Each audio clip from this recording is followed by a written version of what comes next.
I hereby introduce to you Mr. Michael Veazey.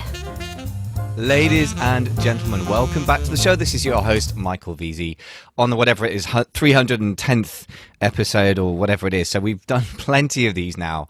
Got a very important question today, which is a question that came up with one of my mentoring clients recently, but it's a very common question, I think, amongst Amazon sellers, whether they're just about to start and haven't got any turnover, or whether they've got some turnover, but they're in the early stages and they're still got a day job or, whatever, a night job, whatever job they have that keeps the actual rent paid and food on the table and all the rest of it. So very good question. When can I go full time with my Amazon business? So want to address that today. If you have not yet got started and don't have any turnover yet, or whether you're in the early stages doing your first, £100,000 a year or something like that, stay tuned.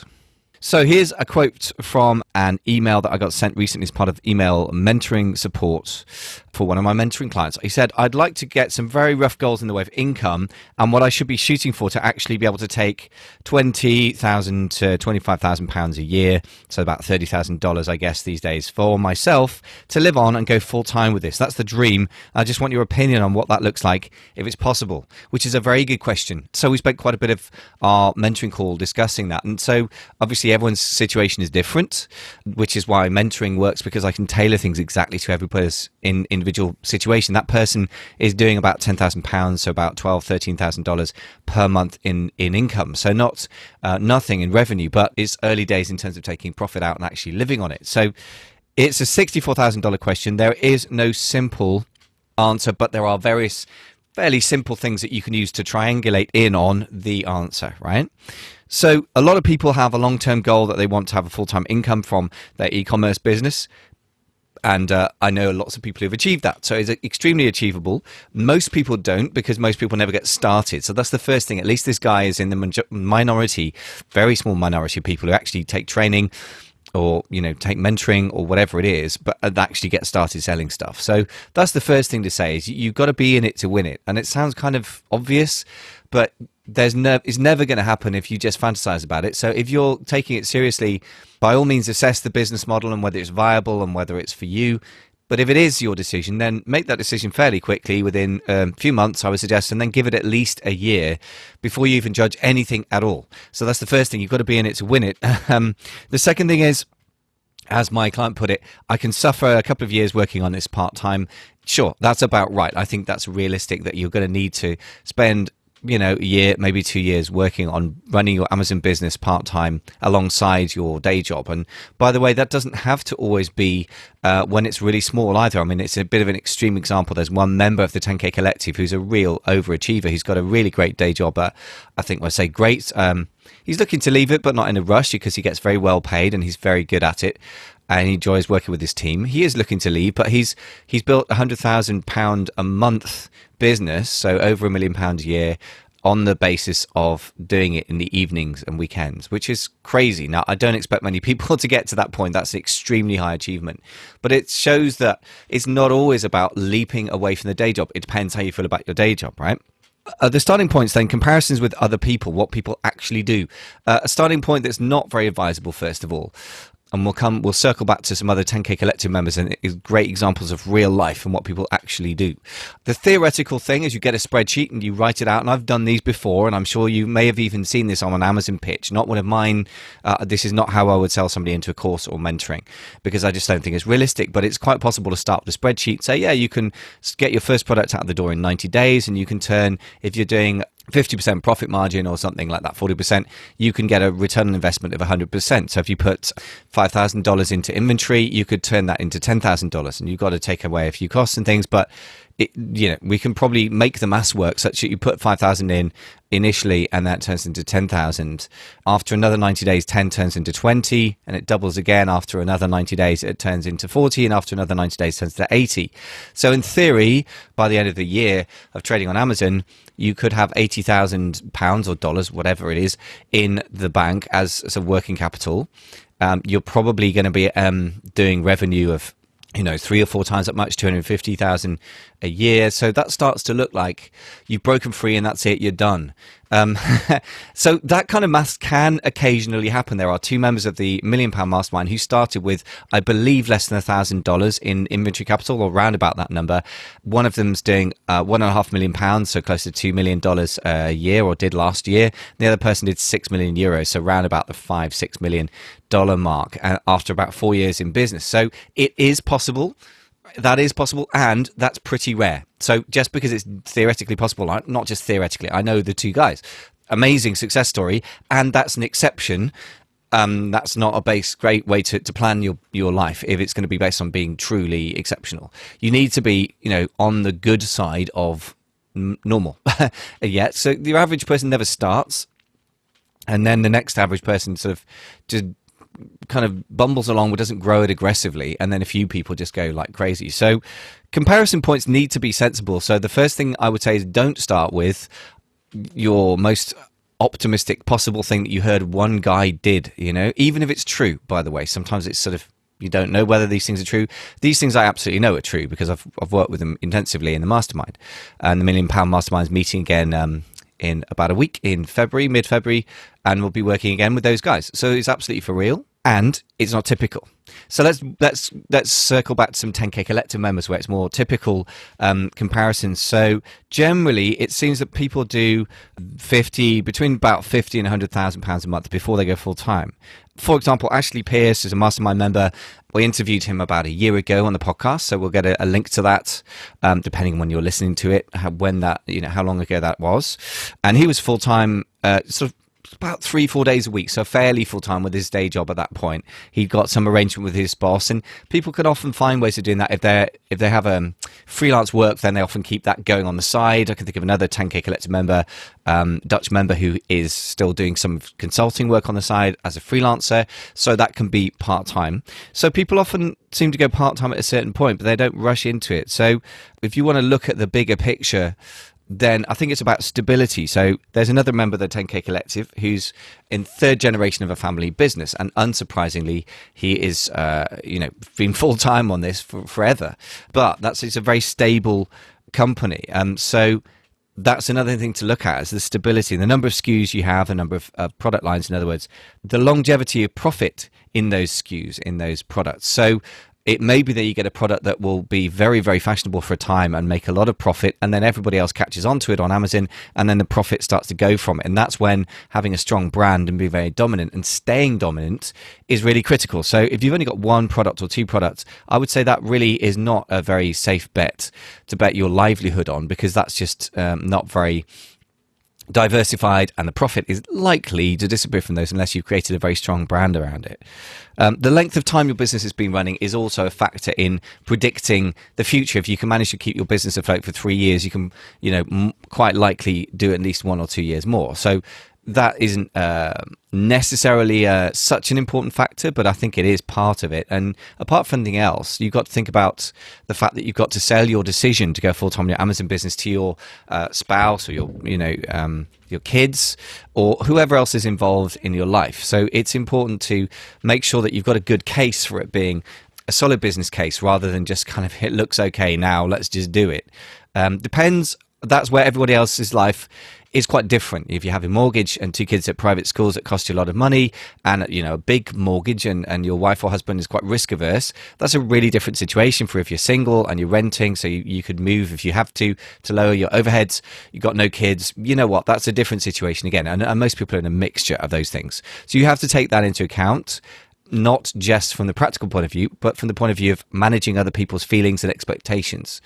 Because what we don't want is you to have massive pressure on you for your Amazon business to be perfect all the time, and to throw off very consistent cash for you to live on, just like your day job would. Because the truth is, obviously, that's not. I'm just going to make a note here and for the show notes. By the way, show notes, I think I'm not quite sure which number this is going to be, but they're always going to be over at amazingfba.com/blog.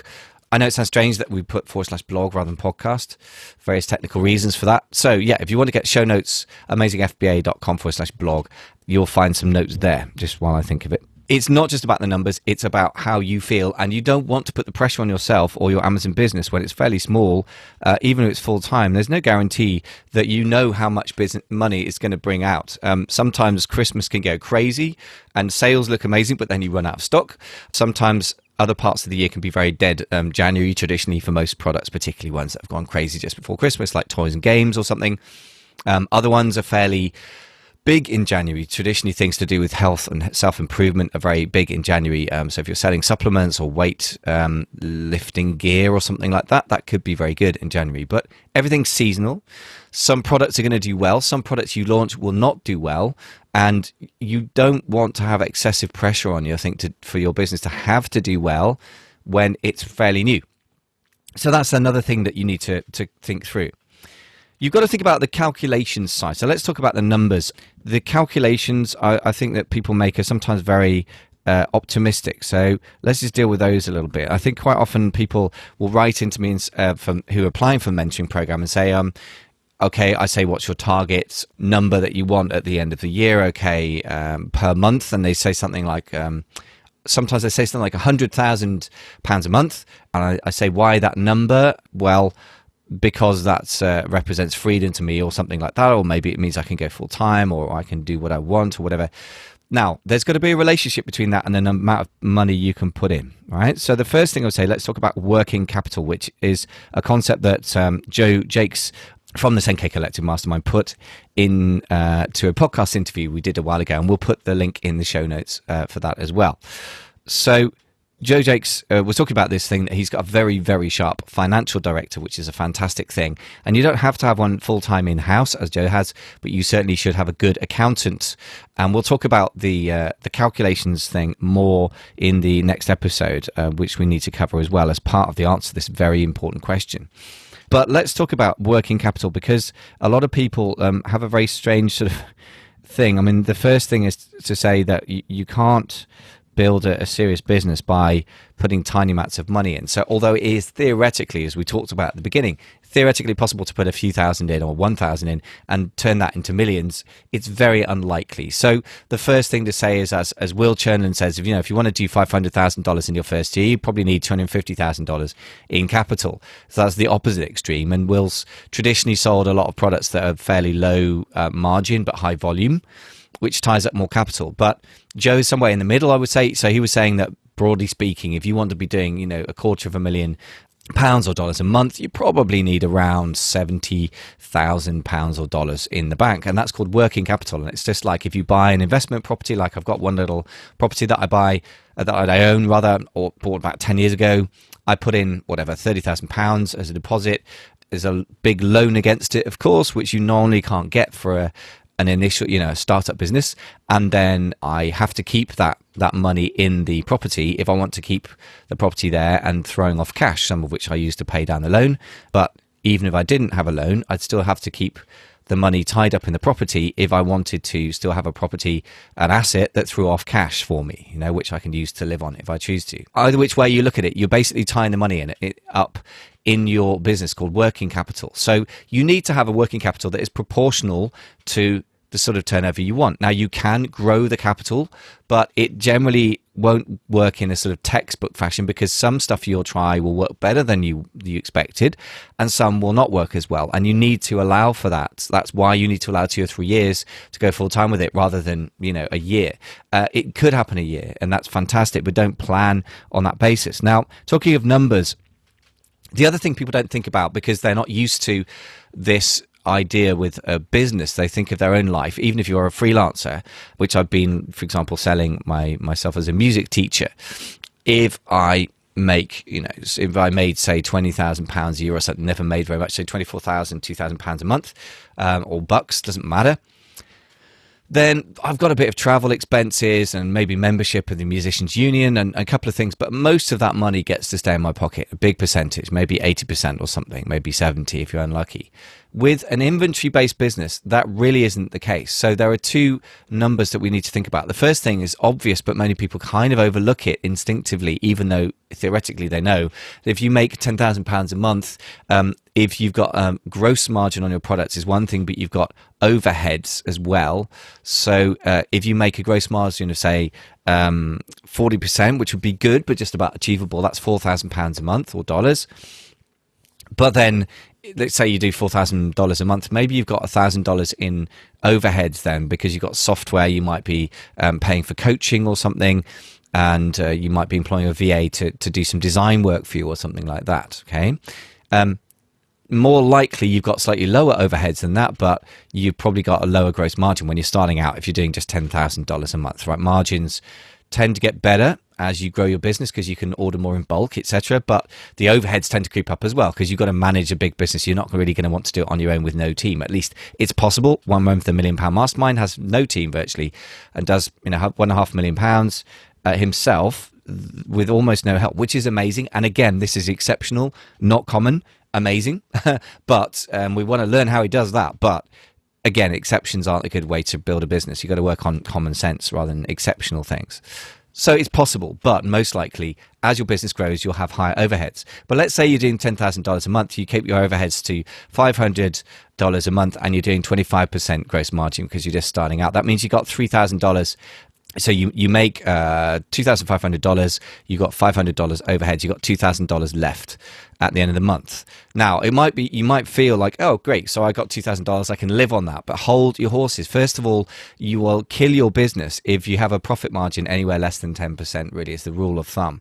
And also, you won't grow your business unless you keep reinvesting the profits. So if you want to grow your business, you probably shouldn't be taking any money out of that. And that's more or less the situation that is quite typical. And this is what my particular mentoring client was in or is in. The other thing is that even if you if you made, say, $50,000 a month and you can have the overall business profiting at 20%, that's $10,000. But if you are going to reinvest some of that in the business, you probably should be leaving at least 10% of your revenue in. So you maybe got $5,000 a month to live on, which, all things being equal, as we talked about earlier, the stability of your business, the number of products you got, the longevity of the profit in those business, and other reasons to think that you've got a sustainable business, then yeah, around that sort of number, you can probably risk going full time with it. At around the $25,000 level, people definitely still stay part-time because that's too small to be really proof against the competition, because businesses need to be big enough not just to serve your needs as the business owner, but to survive in a marketplace with other people who have more money to spend. So really speaking, a lot of this stuff, again, will depend on the market you're in. And that is a question of really, you have to kind of make sure you calculate that very carefully. But broadly speaking, if you're in a very competitive market, it doesn't really matter how much money you need to live off. Your business needs a lot of capital to compete with other people who are well capitalized, all things being equal. Okay, so if you're in a highly competitive market where a lot of players have a lot of money, even if you could personally survive with quite a small business, you need to make sure that you're investing money in it like crazy. So if you have a really promising business that threatens to take a big chunk of a really valuable market, that would be almost a case for really putting lots of money in and keeping the day job if you can bear it full time for a while. So you've got masses of capital to throw at, or a substantial capital, depending how well you're paid, of course, to throw into your business to really grow it. So the last thing to say is that a really valuable business, according to the STAR principle, which I'm forever going on about, Richard Koch, STAR principle, is that the rule of thumb of the STAR business. The STAR business, by the way, is one that's in a market that's growing more than 10% a year, so it's becoming very valuable. The market, and the business, as distinct from the market, the business is the market leader by the revenue, so it takes the biggest percentage of revenue. I've talked about this many times. We'll reference it in the show notes. But the point is this, the rule of thumb for a STAR business is invest, invest, invest. It is not take the cash out and run. So don't treat a really fantastic business like a cash cow for you personally or your family. What you should do is take enough out of it to live off, but the main focus should be growing the business so that one day it is truly valuable and it will give you a big payout by you selling it, or you can get really lovely cash to have a great lifestyle if you want to keep the business. And that is the right way of looking at it. So the longer term, to wrap this up really, the longer term you can think in terms of keeping other financial income sources going, day job, part-time work, part-time consulting work, whatever your freelance work is if you're a freelancer.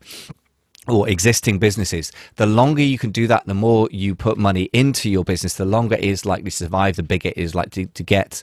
So try to do your best to resist the short-term pressures, which are very real, and I get the financial pressure thing, I really do, but the longer you can resist the urge to give into that, and the more you can think medium term, at least, with growing your business, by the time you go full time with it, it will be a robust business that will keep you, at modest levels, and you should keep your incomes from it pretty modest relative to the turnover and profits of the business, so that you can reinvest, because that's what a really, really great business needs and deserves.